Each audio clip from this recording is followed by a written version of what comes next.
Buenas tardes, ¿me escuchan? Hola. Buenas tardes, doctor. Sí se le escucha. Ya, mire, buenas tardes, vamos a empezar la clase. En esta oportunidad, quien les habla es el doctor Víctor Sánchez.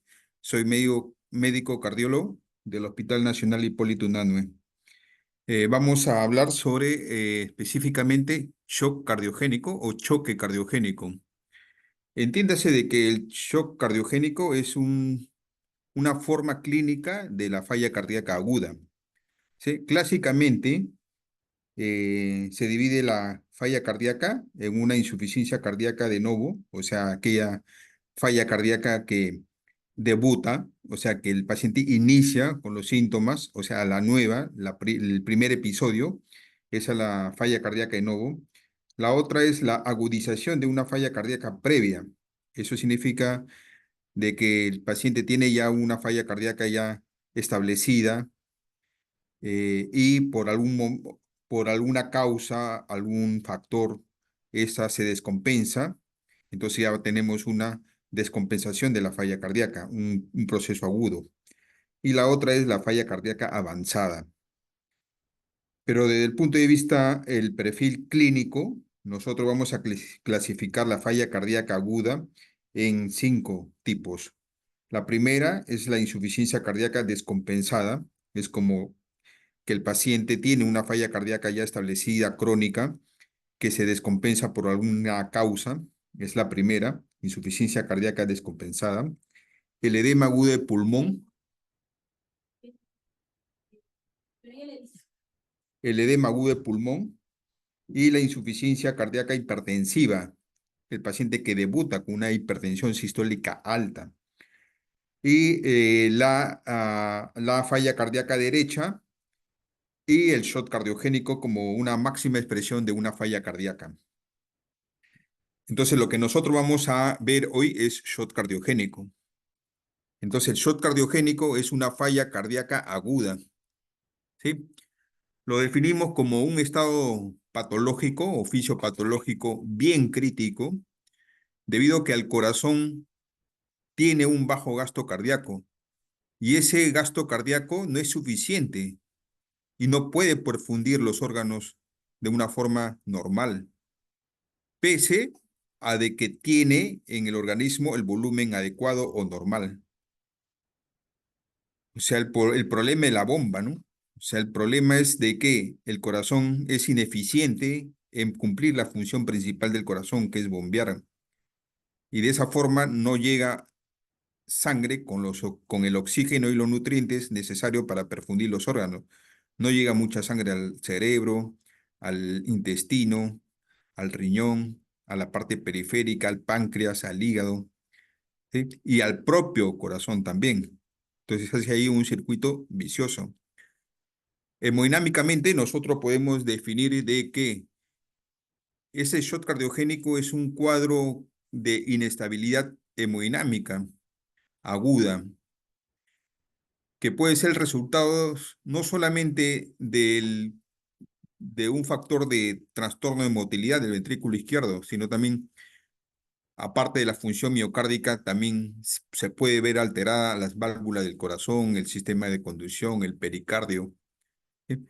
Ya sea de forma aisladas unas o en su conjunto todas. Y eso conlleva, como la palabra lo menciona, falla cardíaca, ¿no? Existe una clasificación de Forrester, la cual toma 2 parámetros. Por un lado, el parámetro de el índice cardíaco, que viene a ser el gasto cardíaco entre la superficie corporal. Como punto de corte, toma 2.2.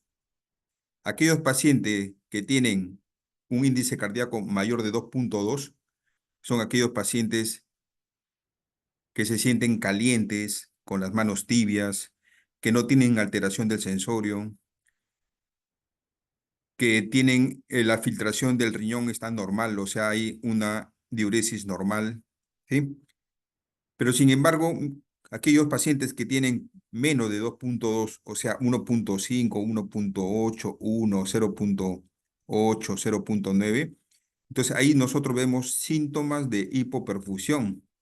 Mientras más es, es menos el índice cardíaco, nosotros vamos a ver más severa la hipoperfusión. ¿Sí?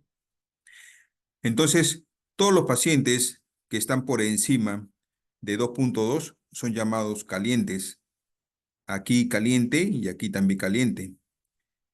Y lo que es menos de 2.2 son llamados los fríos. Aquí frío y aquí frío. ¿Sí? Y por otro lado, el otro parámetro hemodinámico es la presión de cuña. Entiéndase que la presión de cuña refleja de que en el pulmón hay una congestión pulmonar, de que no se desarrolla el intercambio gaseoso, porque no hay un buen flujo a nivel de los capilares, porque en el intersticio del alveolo hay un edema, porque el exudado o transudado ha pasado hacia el alveolo y no puede ver ese intercambio gaseoso. Entonces el paciente tiene síntomas de congestión pulmonar, como disnea, no tolera el decúbito, intolerancia al decúbito, ortopnia. ¿Sí? Cuando uno les ausculta al paciente tiene crepitantes en ambos lados. En la radiografía observamos pues una congestión pulmonar en forma de mariposa en los campos pulmonares. Y a veces inclusive ya llega el paciente a que el murmullo vesicular no pasa en la base de los pulmones. Eso nos refleja de que hay un derrame pleural evidente. Entonces, mientras la presión de cuña, como su punto de corte es 18, pero que ahora se asume que es 15 porque ha bajado, entonces mientras es más alto, nosotros vamos a decir que hay más congestión pulmonar. Pero si es menor de 15, entonces a estos pacientes, menor de 15, le vamos a decir que los pacientes están secos. Y mayor de 15, los pacientes están húmedos. Entonces acá vamos a tener frío húmedo, aquí vamos a tener frío seco, aquí vamos a tener caliente seco y aquí vamos a tener caliente húmedo. Así está, así como acá. El grupo A, el grupo B, grupo L y el grupo C. Caliente seco, caliente húmedo, frío seco y frío húmedo. Los pacientes en este cuadro que son secos, ¿sí? Pero que son fríos, perdón, que son secos fríos, son aquellos pacientes en shock hipovolémicos, aquellos que necesitan volumen, que solamente con el volumen se soluciona su problema. En cambio, en este grupo son aquellos que están en edema agudo de pulmón. Ellos no necesitan mucho volumen. Ellos necesitan un nitroprusiato o necesitan una nitroglicerina. Estos grupos de pacientes generalmente cursan con hipertensión arterial. En cambio, este grupo frío húmedo son aquellos que le denominamos nosotros shock cardiogénico. Estos cursan con hipotensión, cursan con hipotensión. Ellos necesitan inotrópico para ayudar a la bomba y vasoconstrictores para ayudar al volumen que salga a la parte central, ¿sí? Para que aumente la presión arterial. Entonces, este grupo es el que nosotros estudiamos ahora, el shock cardiogénico. Entonces, el shock cardiogénico tiene un patrón hemodinámico de tipo húmedo, frío, húmedo, frío. ¿Sí? Cuando un paciente eh, cursa con un infarto de miocardio agudo, es necesario nosotros determinar o estratificarlo con este score, el Keeling-Kimball. El Keeling-Kimball es un score que nos va a ayudar a determinar en qué grupo se encuentra. Al Keeling-Kimball 1 son pacientes que no tienen ningún signo ni síntoma de falla cardíaca. El Keeling-Kimball 2 son aquellos pacientes que ya tienen crepitantes, que hay presencia de un tercer ruido o hay aumento de una presión de la presión venosa yugular. ¿Sí? El Keeling-Kimball 3 es un paciente ya con una sintomatología de un edema agudo de pulmón. y el Kile-Kimball son pacientes ya en shock cardiogénico. De igual manera, esta estratificación nos sirven ¿para qué? Para también ver la mortalidad. Un Kile-Kimball 1 tiene una tasa de mortalidad pues de 6%, mientras que un Kile-Kimball 4 tiene una tasa de mortalidad de 81%. ¿Eso qué significa? Eso significa de que de 10 pacientes que desarrollan shock cardiogénico con un Kile-Kimball 4, 8 fallecen y 2 sobreviven. Entonces, este score nos ayuda a nosotros a estar listos o prevenir frente a un paciente con un infarto, aquellos pacientes que tienen infarto de miocardio, a prevenir el desarrollo de edema agudo de pulmón, a desarrollo de shock cardiogénico. Entonces, la definición hemodinámica del shock cardiogénico está determinado porque la presión sistólica es menor de 90 milímetros de mercurio, la presión de cuña es mayor de 15 milímetros de mercurio y el índice cardíaco es menor de 2,2 litros por minuto por metro cuadrado, siempre en presencia de una volemia normal, o sea, en ausencia de hipovolemia, en ausencia de hipoxia y en ausencia de acidosis. El shock cardiogénico se desarrolla, como le menciono, en aquellos pacientes con infarto de miocardio. Entonces hay un grupo, obsérvese de antes, en el año 1997-98, eh, la prevalencia del shock cardiogénico era bien alta. Debido a los últimos avances en el manejo de estos pacientes, es que la prevalencia se ha reducido, pero el inicio del shock cardiogénico, el inicio del shock cardiogénico se observa en determinados momentos. Por ejemplo, el paciente puede venir ya a emergencia al hospital con un infarto y un shock cardiogénico establecido. O de repente puede realizar el shock cardiogénico durante la hospitalización, ¿sí? O durante la admisión en emergencia, como vamos a ver más adelante. La etiología del shock cardiogénico está determinada casi con el 75% el síndrome coronario agudo y otro 10 a 15% las valvulopatías o las complicaciones, perdón, del infarto de miocardio, ¿sí?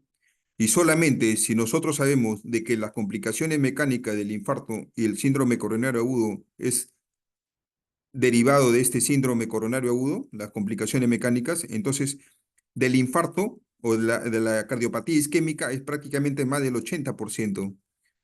O sea, la causa más frecuente es el infarto del shock cardiogénico, sobre todo ¿de qué pared? De la pared anterior del ventrículo izquierdo.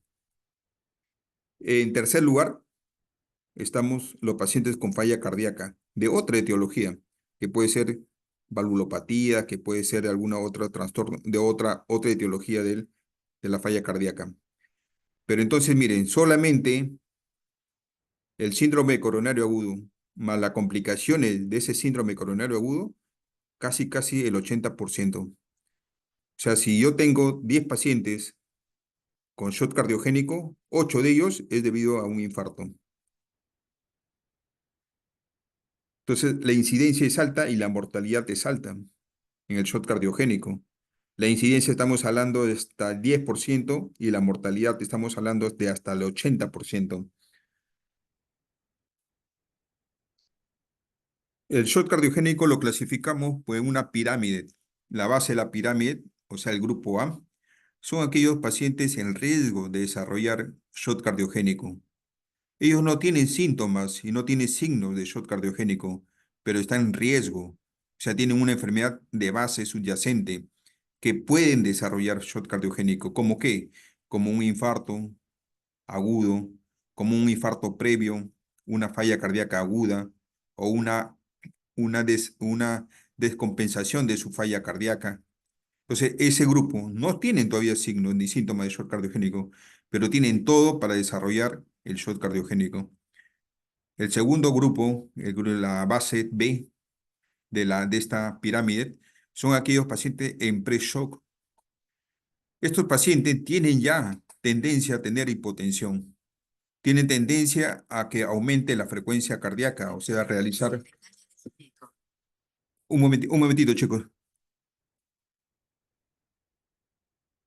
Hola, aló, buenas. Sí, sí, sí, están ahorita en el abdomen, ahí que le hacen. Unos 10 minutitos que pase, pues, le voy a decir que pase ya. ¿Ya?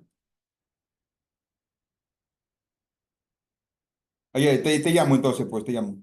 ¿Ya? Ya, ya, gracias. Entonces, chicos, miren, escuchen, el pre-shock, el que está empezando al desarrollo de shock cardiogénico, son aquellos pacientes que ya tienen tendencia a la hipotensión o están desarrollando una taquicardia compensatoria porque la presión se está bajando, pero no tiene síntomas de hipoperfusión. O sea, su sensorio está normal, filtran el riñón normal, no están fríos, no están los miembros distales, no están pegajosos, sudorosos, ¿no? O sea, no tiene síntomas de hipoperfusión. En el grupo C es aquel shock cardiogénico clásico, ¿sí? Son aquellos que ya están con todo los criterios hemodinámicos, clínicos o paraclínicos de un shock cardiogénico. El grupo D son aquellos pacientes que a pesar de que sabemos que está con un shock cardiogénico clásico, pero que le estamos dando todo el soporte, pero tienen una evolución tórpida, tienen una evolución desfavorable, ¿no? No hay una mejoría. Entonces son en este grupo, el grupo D. Y el grupo E es el shock cardiogénico extremo. Es aquel paciente que ya necesita una asistencia ventricular diferente, quizás un ECMO, quizás un Impela, ¿sí?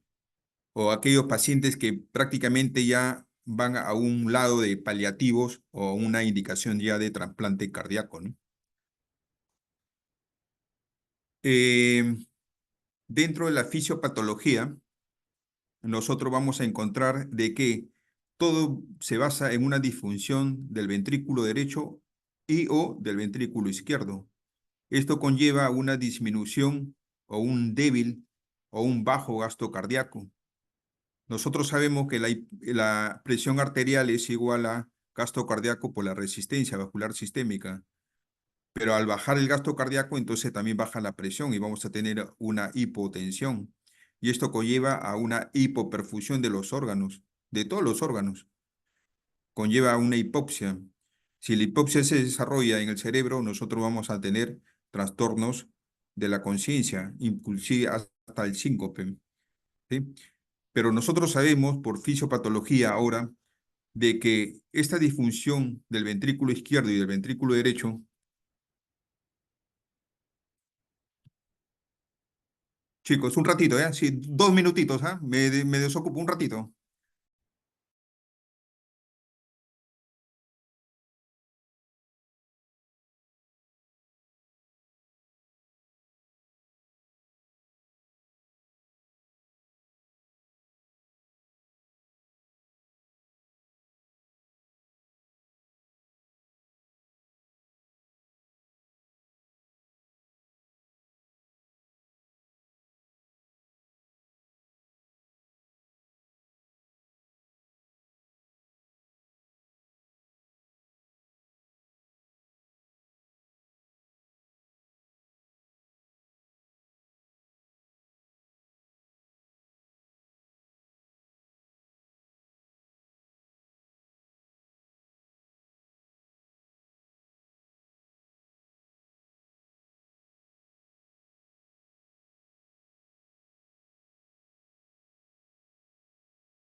Ya, doctores, discúlpenme, pero continuamos, ¿sí? Lo que pasa es que tenía unas llamadas ahí del hospital. Entonces, miren, sabemos, ya que el infarto de miocardio, debido a la disfunción ventricular tanto sistólica o diastólica, no es exclusiva esta disfunción. También tenemos, por un lado, una inflamación sistémica que se desarrolla. Esto conlleva aumento de las citoquinas inflamatorias, aumento del óxido nítrico, ¿sí? Y eso conlleva una vasodilatación y aumento de la resistencia vascular sistémica y conlleva a una bajada de la presión arterial. Entonces, todo esto se hace un circuito vicioso debido a que se disminuye el gasto cardíaco, el volumen sistólico conlleva una hipotensión, hay menos perfusión coronaria, menos perfusión. Esto hace que sufra más el corazón y lo poco que se contrae sea que se contraiga mucho más menor, ¿no? Entonces, esto conlleva a una disfunción ventricular progresiva y que en su evolución natural conlleva la muerte. Entonces, la fisiopatología está determinada porque hay una disfunción ventricular, ventrículo derecho y ventrículo izquierdo, tanto en sístole y tanto en diástole. Entonces, dentro del shock cardiogénico, dentro de la evaluación inicial, nosotros tenemos que determinar primero si es que el paciente se encuentra en shock cardiogénico.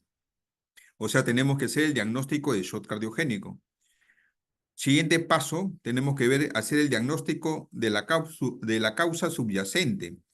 Esta es una falla cardíaca. La falla cardíaca es un síndrome de signos y síntomas. Nadie desarrolla una falla cardíaca de frente por sí misma en primera instancia. Siempre desarrolla una enfermedad y después de esa enfermedad lo lleva a la falla cardíaca. Entonces nosotros tenemos que encontrar esa causa, ese diagnóstico subyacente, ¿sí? Y como nosotros ya sabemos, ya tenemos al paciente que tiene shock cardiogénico, sabemos esa causa que la ha originado el shock cardiogénico, tenemos que evaluar el estado hemodinámico para ver si es que le podemos dar un soporte hemodinámico, un soporte circulatorio. Y tenemos que evaluar el daño de órgano blanco, del riñón, del cerebro, del propio corazón. Y es necesario, como esta es una entidad que en su evolución tiene una alta mortalidad, entonces nosotros tenemos que dar una estratificación. Un ratillo, chicos.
Entonces, como le mencionaba, tenemos que estratificar a este paciente para ver su pronóstico y poder informar a la familia, ¿no? Entonces, dentro de este ápice del diagnóstico de shock cardiogénico, ¿yo cómo hago? ¿Cómo sé? ¿Cómo determino que el paciente está con shock cardiogénico? Entonces, para eso nosotros tenemos criterios hemodinámicos que tiene que tener una presión sistólica menor de 90, el índice cardíaco tiene que ser menor de 2,2, la presión de cuña tiene que ser mayor de 15, y agregado eso yo puedo tener una PVC mayor de 10 o una resistencia vascular periférica mayor de 1600 dinas. Suficiente que cumpla estos tres primeros para yo determinar que hay criterios hemodinámicos de shock cardiogénico. Pero también tengo que tener la evidencia de que el paciente está con hipoperfusión. Y la evidencia puede ser clínica, cuando yo observo que el paciente tiene alteración del estado mental, hay mal relleno capilar periférico, hay una oliguria, o sea, la diuresis es, el índice es ser menos de 0,5 milímetros por kilo por hora, y que el lactato sea mayor de 2,2 milimoles, y que la saturación venosa mixta sea menor de 65%. Entonces, yo tengo los criterios hemodinámicos, que suficientes son estos tres para hacer el diagnóstico, y la evidencia de hipoperfusión tengo que tener. Y por tercer punto, yo tengo que buscar la cardiopatía que ha predispuesto el desarrollo de este shock cardiogénico. Entonces, tengo que tener la presencia del cardiólogo. Mínimo tengo que poner el tensiómetro, sacarle un AGA al paciente, hacer el electrocardiograma y la ecocardiografía, ¿sí? Para yo determinar el diagnóstico de shock cardiogénico. Entonces, de ahí viene el reconocimiento de la causa subyacente. Si nosotros vemos de que, por ejemplo, aquí, de que más del 80% es debido a un síndrome coronario agudo y sus complicaciones, entonces el diagnóstico me va a dar en primera mano el electrocardiografía. Para todo paciente con un síndrome coronario agudo complicado por shock cardiogénico, ¿no? Se recomienda inmediatamente realizar una cinecoronariografía. Si yo tengo en el electro del paciente un supra del ST, como observamos acá, entonces ya tengo la indicación o la obligación, la necesidad de ingresarle a cateterismo cardíaco al paciente, abrir la coronaria y que perfunda bien el corazón, el músculo cardíaco, ¿sí? La otra causa, dicen las complicaciones mecánicas del infarto. Las complicaciones mecánicas del infarto están determinadas por la rotura de la pared libre del ventrículo izquierdo, por la rotura del septum interventricular, por la rotura de los músculos papilares de la válvula mitral, por la presencia de aneurisma o de un pseudoaneurisma del ventrículo izquierdo. Entonces, todo eso yo lo tengo que hacer con un equipo, el ecocardiógrafo. Aquí, por ejemplo, observamos una complicación mecánica, que es la rotura del septum interventricular. Este es el ventrículo izquierdo, este es el ventrículo derecho, aquí hay una rotura. El flujo pasa del ventrículo izquierdo de mayor presión hacia el ventrículo derecho de menor presión. ¿Sí? La rotura de la pared libre se realiza porque se desarrolla sobre todo cuando hay un infarto en la pared anterior del ventrículo izquierdo y pasa la sangre del ventrículo izquierdo hacia la cavidad del pericardio y va a haber taponamiento cardíaco o derrame pericárdico masivo y el paciente fallece, ¿sí? Como aquí. Aquí tenemos una muestra, un macro, donde observamos la pared anterior del ventrículo izquierdo prácticamente con un defecto. Y de igual manera, en el eco, nosotros vamos a determinar una insuficiencia mitral aguda con el aparato valvular dañado prácticamente, los músculos papilares rotos o las cuerdas tendinosas rotas. Todo esto con el ecocardio, ¿no? También nos puede ayudar la resonancia, la ventriculografía, la cintigrafía, las biopsias, nos puede ayudar para determinar la causa subyacente del shock cardiogénico. Entonces, miren, hasta el 15% de los pacientes con un infarto están asociados a un shock cardiogénico. El 50% de los pacientes con shock cardiogénico se asocian a enfermedad coronaria multivaso. Eso quiere decir que tienen muchas lesiones en la coronaria derecha, en la circunfleja y la descendente anterior. La mortalidad en la era de prerrevascularización miocárdica temprana, o sea, antes de que se hacía el PCI o la intervención coronaria primaria percutánea, la mortalidad es alta, ¿no? En el shock cardiogénico, como le menciono, hasta el 80%. Ya todas las guías, ya todas las guías, tanto europeas y americanas, mencionan de que cualquier paciente con shock cardiogénico debe ser referido y debe ser monitorizado en una unidad especializada, la unidad coronaria, 24/7, y donde tengan inclusive, por cualquier momento, sea necesario intervenir llevarlo a una sala de hemodinamia para hacerle un cateterismo y para darle soporte ventricular mecánico. Esa es una indicación inclusive 1C. Y todo paciente con con un síndrome coronario agudo complicado con un shock cardiogénico es obligado a hacer una angiografía coronaria dentro de las 2 primeras horas desde que ingresa al hospital. ¿Sí? Entonces también es una recomendación, ¿no? 1C. Entonces, mire el papel del electrocardiograma en el shock cardiogénico. Entonces, si nosotros tenemos un paciente, le realizamos el electro, y en el electro vamos a observar que hay un supra del ST, entonces tendrá la indicación de un cateterismo con una angioplastía al breve plazo, una PCI, o sea, una intervención coronaria percutánea temprana, primaria. Si nosotros tenemos un infradesnivel del ST o cualquier otra alteración en el ST o en la onda T, entonces nosotros tenemos que considerar que estamos frente a un infarto ST no elevado. ¿Sí? Ahí tenemos que estratificar con el Grace 2.0 si es de alto riesgo, si es de mediano riesgo o si es de bajo riesgo. Si es de alto riesgo, tiene toda la indicación de un cateterismo cardíaco, como si fuese un ST elevado. ¿Sí?